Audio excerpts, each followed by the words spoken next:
The starliner Oriole crossed the blue fold of hyperspace like a silver needle sewing two distant suns together.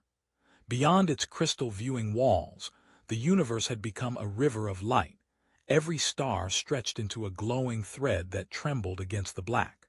Inside the main passenger lounge, however, the miracle of faster-than-light travel had already become boring to most of the wealthy travelers. Diplomats whispered behind floating privacy shields. Merchant princes counted profits on holographic rings. A three-eyed musician tried to tune an instrument that sounded, unfortunately, like a chair asking for help. Elias Vale sat alone near the observation glass, completely unimpressed by the luxury around him. He wore a plain dark jacket, travel-worn boots, and the calm expression of a man who had learned that panic rarely improved anything. In his hands was an actual paper book, its edges softened by age. Several alien passengers had already stared at it as if he were reading a cooked animal. Across the lounge, Lady Seraphine Vale noticed him. She looked almost human at first glance, with pale skin, silver-black hair flowing over one shoulder, and a face shaped with noble precision. Only her long, elegant ears, tapering past her hair like polished ivory blades, marked her as Vairathi aristocracy. Her posture made even the ship's artificial gravity seem respectful. Two armored attendants stood behind her, though she looked far more dangerous than both of them. "A human," she said, loud enough for nearby passengers to hear. "How charming! I did not know this vessel allowed historical exhibits to sit in first-class lounges."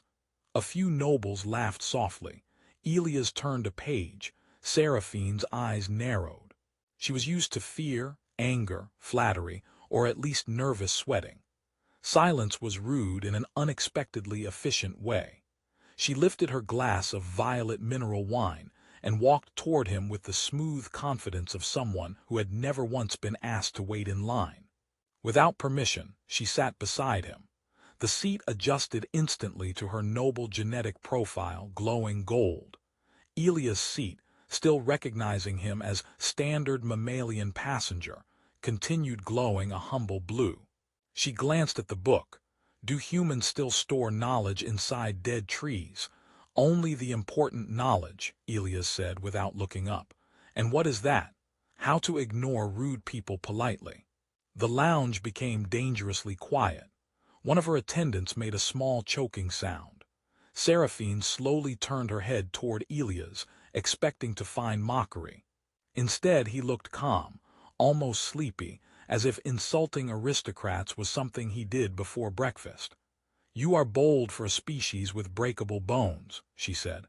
"We compensate with stubbornness and bad decisions. That explains your history. It explains our cuisine, too." Against their will, two nearby merchants laughed. One tried to disguise it as a cough and failed so badly that a cleaning drone approached to scan him for illness. Seraphine leaned back, studying Elias more carefully.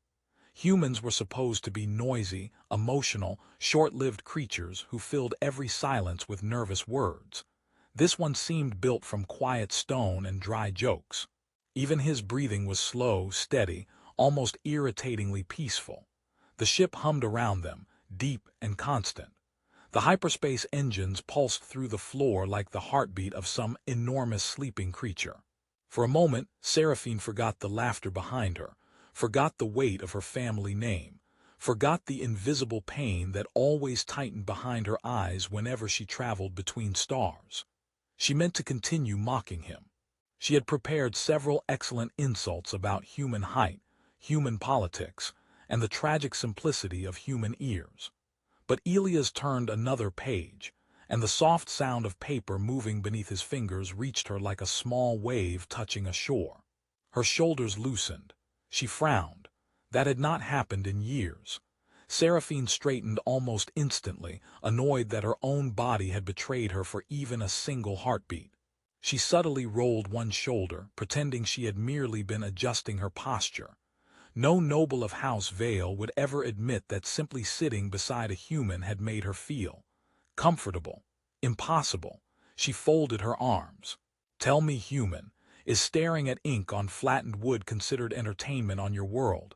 Elias finally closed the book, placing a finger between the pages. Sometimes. Only sometimes.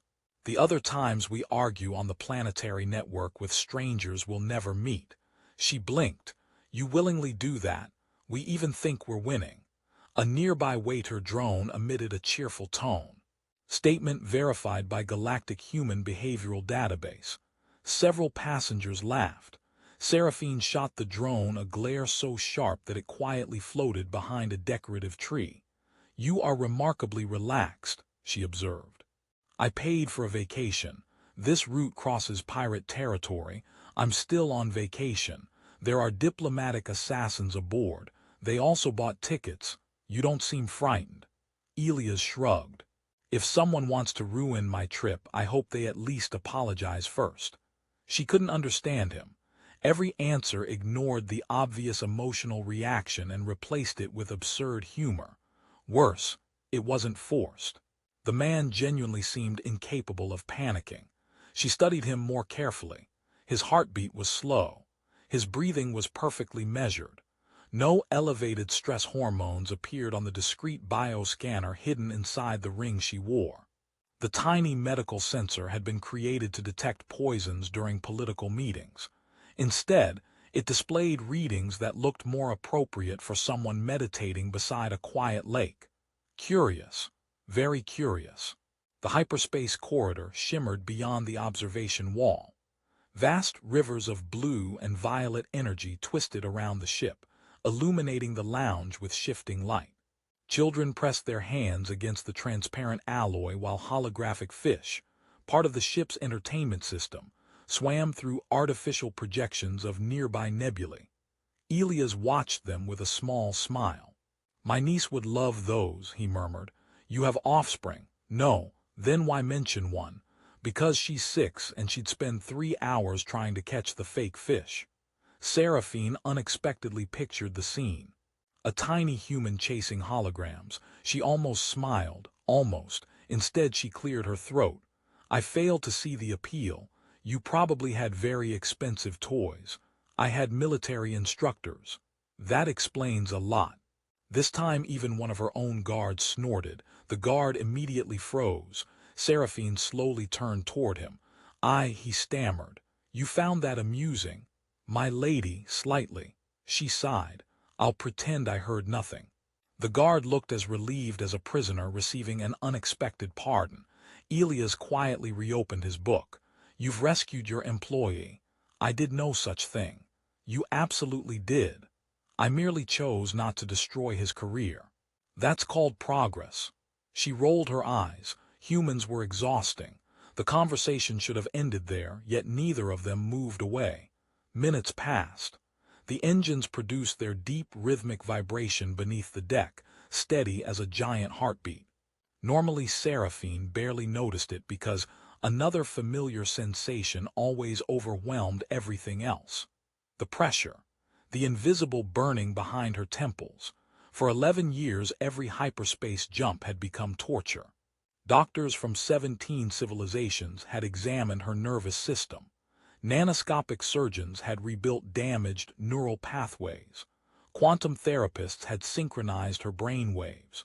Ancient monks from asteroid monasteries had attempted spiritual resonance.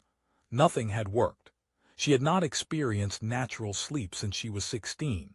She survived through chemical sedation, brief unconscious episodes, and stubborn pride.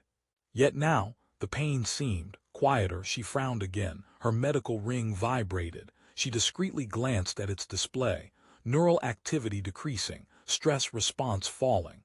Autonomic stabilization unprecedented. She stared at the impossible numbers. The scanner must be malfunctioning. She reset it. The readings became even calmer. Elias turned another page. The soft whisper of paper, the slow rhythm of his breathing, and the gentle hum of the starship somehow blended together until the noise of the crowded lounge faded into the distance. For the first time in years, the relentless tension inside her mind loosened another fraction. She didn't notice that her shoulders had relaxed. She didn't notice that her eyelids felt unexpectedly heavy. But the ship's silent medical AI did. Hidden sensors embedded throughout the lounge registered the impossible change, and quietly flagged Lady Seraphine Vale's biometric profile for continuous observation. Seraphine blinked hard. No, absolutely not. She was Lady of House Vale, granddaughter of admirals, daughter of senators, survivor of political courts where one misplaced smile could begin a war. She had endured assassination attempts, gravity duels, and 12-hour diplomatic banquets without losing composure. She would not lose a battle against sleep. She straightened again. The medical ring flashed another silent warning.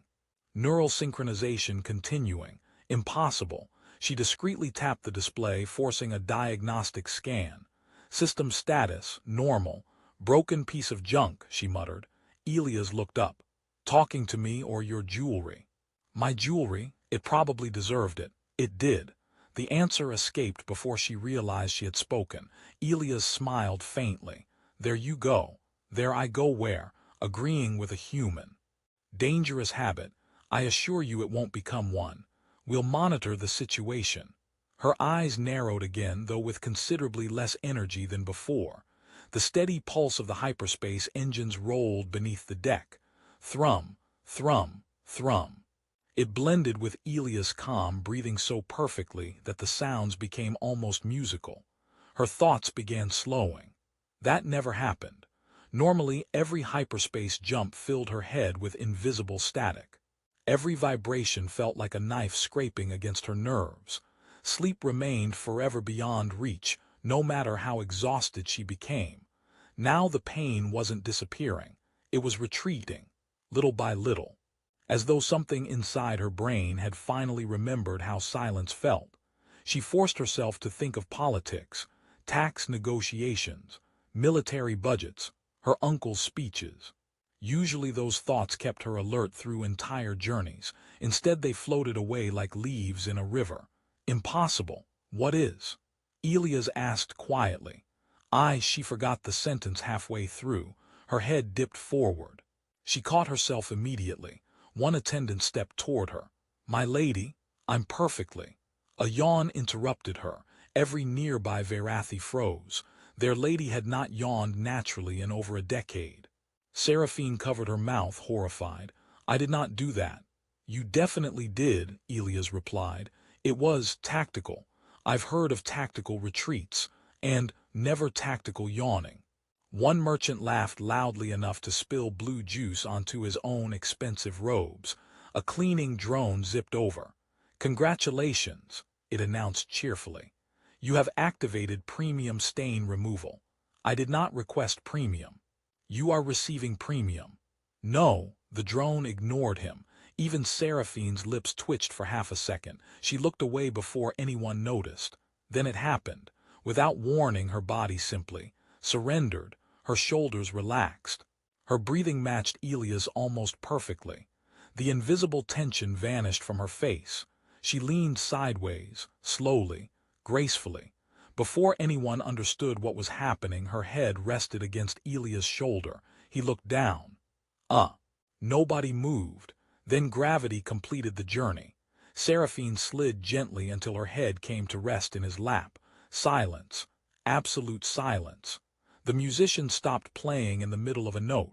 The waiter drones hovered motionless. A child pointed. Mom, SHHH. One of Seraphine's guards nearly drew his weapon before another grabbed his wrist. What are you doing? I don't know. Then don't. Elias remained perfectly still. He looked from the sleeping noblewoman to the circle of horrified faces surrounding them. Is there a customer service department for this? Nobody answered. I feel like there should be paperwork. Still nothing. Seraphine slept. Not the restless unconsciousness produced by medication. Not the shallow dozing that lasted seconds. Real sleep, deep, peaceful. A tiny contented breath escaped her. The nearest guard's jaw literally dropped. A physician sprinted into the lounge carrying a portable medical scanner. He stopped so abruptly that momentum carried the scanner another 2 meters before it floated back to him. No one touch her, he whispered. The scanner projected shimmering blue rings around Seraphine's head. Brainwave patterns appeared above her. The physician stared. His assistant stared. The guards stared. One passenger quietly whispered, "Is that good?" The physician swallowed. "Good." He looked as though language itself had failed him. These neural oscillations, they're stable, they've never been stable, never, not once in 11 years. Another scanner arrived, then another. Medical AIs compared data across 3 independent systems. Every result matched, perfect synchronization, perfect restorative sleep. Elias carefully raised one hand. So, dozens of eyes turned toward him. Should I cancel my vacation plans? No one laughed, not because the joke was bad, because every person in the lounge suddenly realized they might be witnessing one of the greatest medical impossibilities in recorded galactic history. The physician lowered his voice as if loud words might shatter the miracle resting in Elias' lap. "Human, do not move." Elias stared at the sleeping noblewoman, then at the scanners, then at the armed guards who looked ready to arrest his knees if they twitched. "I was planning to become a statue anyway." "Excellent. Continue." That was not a career choice. Around them, the lounge had transformed from a luxury sitting area into an emergency medical temple. Transparent diagnostic panels floated in the air. Silver drones circled slowly, their tiny lights pulsing like artificial fireflies. A privacy field shimmered into place, but half the passengers had already seen enough to begin whispering into hidden communicators. Lady Seraphine Vale, proud jewel of one of the galaxy's oldest noble houses, was asleep on a human. Not beside him, not near him, on him. Her long ears rested softly against her silver-black hair, and the sharp arrogance normally carved into her beautiful face had melted into something almost childlike. Peaceful, unguarded. The sight made her guards more frightened than any attack could have. The chief medical officer, a tall insectoid with 4 delicate hands, examined the floating brainwave map. "Her neural storm is gone." One assistant whispered, "Gone, not suppressed, not delayed, gone." Elias looked down carefully. "For the record, I did not press any buttons. We know. I also did not sell her any human medicine. We know. And I definitely did not agree to become a medical device." The physician paused. "That part is still under discussion." Elias sighed. "Of course it is." A new hologram appeared above Seraphine, showing 2 wave patterns. One was chaotic, jagged, violent. The other was calm and steady, matching the rhythm of Elias' breathing. The ship's medical AI spoke in a soft voice. "Correlation detected between human passenger Elias Vale and Varathi subject Seraphine Vale. Neurological resonance probability, 99.7%. One guard frowned. "What does that mean?" The AI replied, in simple language, "The human is accidentally acting as a lullaby." Elias lifted an eyebrow. "I would like that written on my gravestone." The assistant physician looked at him with terrifying seriousness. "That may be scientifically accurate. I hate that." Secret signals began leaving the lounge through encrypted channels. Noble networks awakened. Military observers aboard the ship forwarded reports. Somewhere in the vessel, a corporate spy copied the medical scan and sent it through a quantum burst toward unknown buyers. The Oriole continued racing through hyperspace, unaware that one sleeping woman had just made the entire ship politically dangerous. Elias noticed the guards tightening their formation. "Is this the part where someone blames me?" "No," the chief physician said. "This is the part where everyone wants you." "That sounds worse." "It is." Seraphine stirred slightly. Every drone stopped moving. Every guard stopped breathing.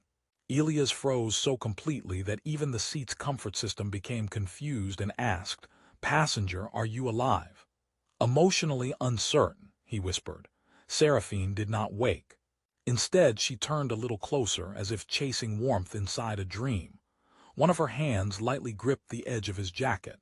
The brainwave display brightened. "Deep restorative phase," the AI announced. "First recorded occurrence in 11 years. The chief physician's voice softened.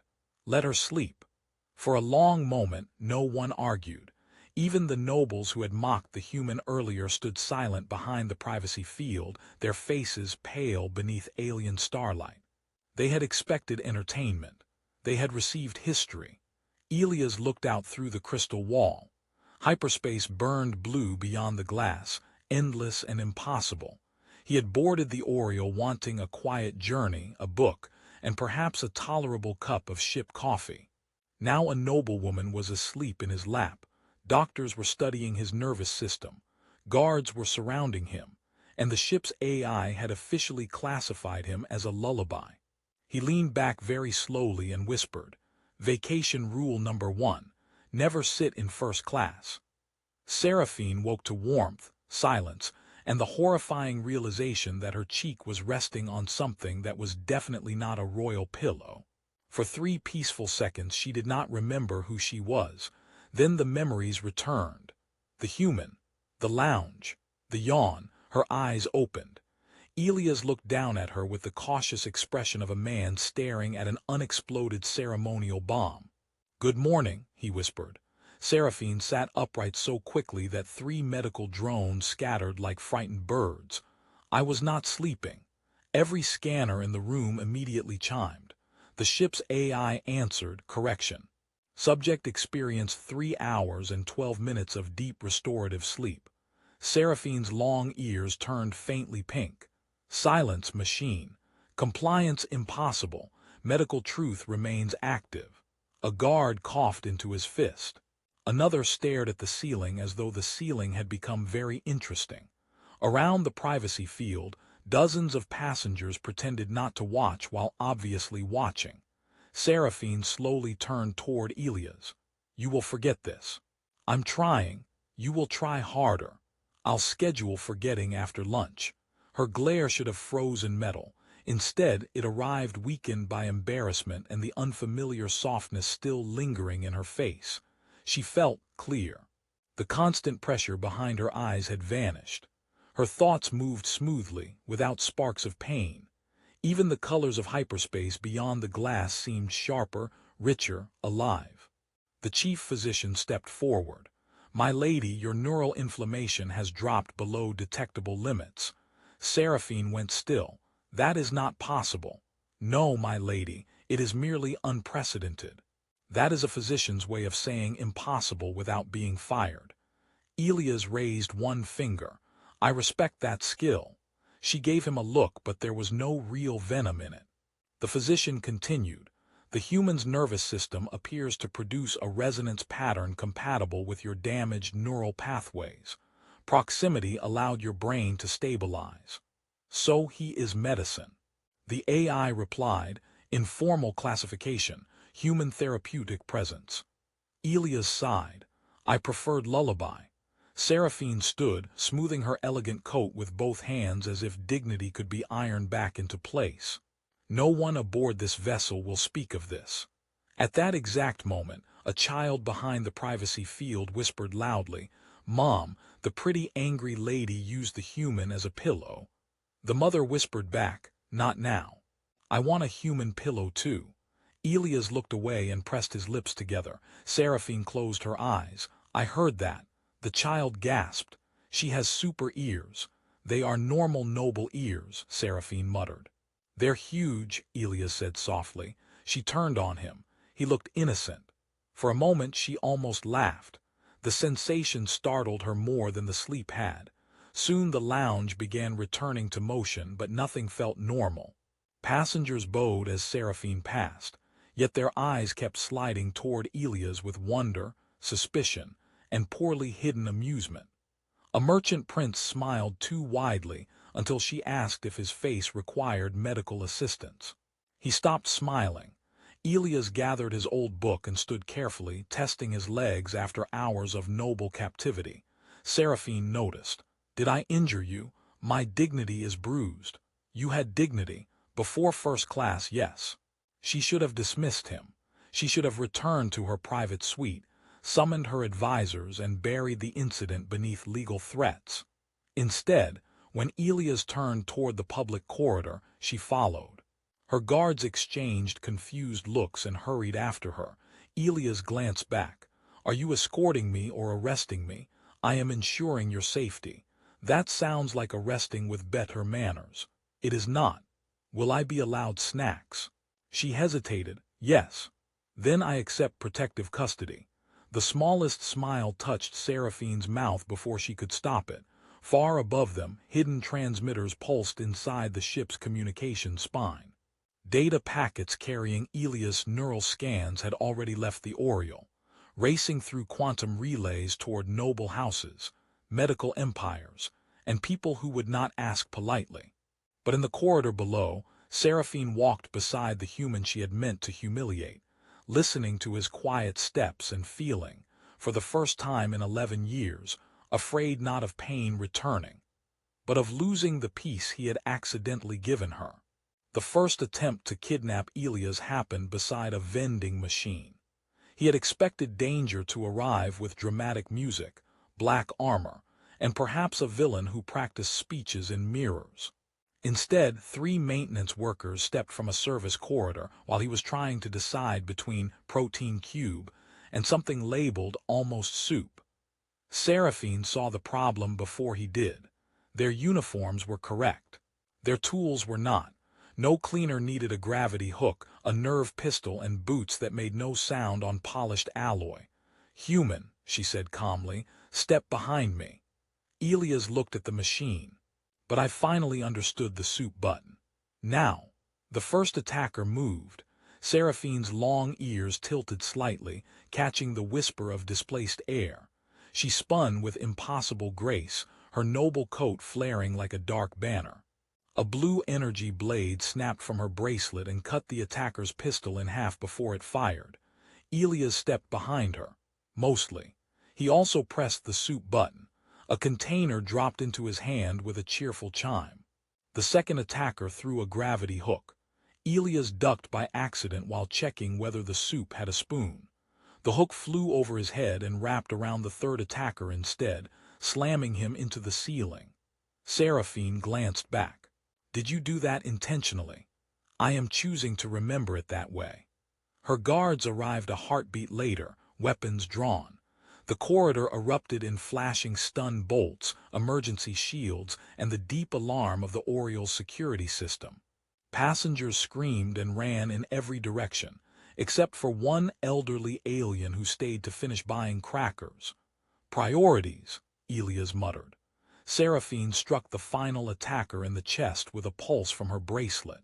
He collapsed, armor smoking. The chief guard ripped away the false uniform patch.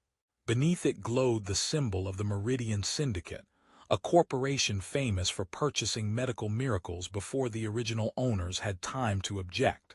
Seraphine's expression hardened. "They wanted him alive." "That's comforting," Elias said. "It should not be. It was a very small comfort." The ship's AI spoke overhead. "Security breach confirmed. Passenger Elias Vale has been reclassified as strategically sensitive biological asset." Elias looked up. "Absolutely not. Reclassify me as tired tourist. Request denied. I miss being ignored." Seraphine turned to him, and for once there was no arrogance in her face. "They will come again. Others too. Your resonance could cure diseases, alter alliances, or be weaponized by people with impressive titles and no conscience. That sounds like most committee meetings. This is not a joke." "I know." His voice softened. "But if I stop joking, I may start screaming, and I'm not sure first class is ready for that." For a moment, her stern expression weakened. Then the lights flickered. The Oriole shuddered violently. Beyond the viewport, hyperspace twisted from blue to crimson. A pirate interdiction net unfolded ahead, its dark satellites burning like iron thorns in the light stream. The AI announced, "External trap detected." Vessel decelerating into real space. Seraphine cursed in a language that made Elias' translator display poetic structural damage. He raised an eyebrow. That sounded expensive. It was. The Starliner tore out of hyperspace near a dead moon. Waiting in orbit were 3 unmarked ships with boarding claws already extended. Seraphine looked at Elias. Elias looked at his soup. "It's cold now," he said. She almost smiled. Then she took his hand and pulled him toward the emergency lift. "Stay close. Protective custody, improved version, with snacks, if we survive. I'm extremely motivated." They raced through corridors flashing red with alarms. Drones zipped overhead. Doors sealed behind them. Somewhere far below, boarding impacts rang through the hull like giant fists.